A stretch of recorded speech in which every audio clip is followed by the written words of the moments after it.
Потрошувачка кошничка за самец, за брачен пар, пензионери, 3-члено и 4-члено семејство. Премиерот Мицкоски предлага да се прави различна пресметка за да се видат различните потреби на граѓаните. Моделот на 5 потрошувачки кошнички Мицкоски ќе го презентира на следниот економско-социјален совет кој треба да се одржи наскоро, бидејќи веќе била утврдена репрезентативноста на синдикатите. Намерата на владата да прави државна потрошувачка кошничка беше искажана во неколку наврати. Целта е да се користат податоци од државниот пазарен инспекторат и од државна статистика, што ќе помогне за креирање на мерки за заштита на животниот стандард.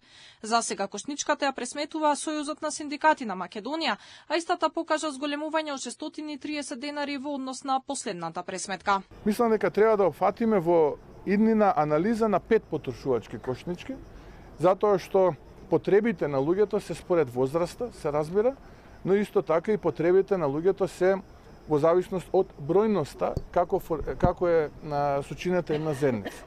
Така што ова ќе биде мој предлог кој што сум го разговарал со академската ФЕО. Во однос на економските параметри, премиерот изразува задоволство за тоа што се покажува реален раст во одредени сектори. Забележан е раст на извозот на земјоделските производи за првите 5 месеци за скоро 70% во споредба со лани, што е охрабрувачки податок.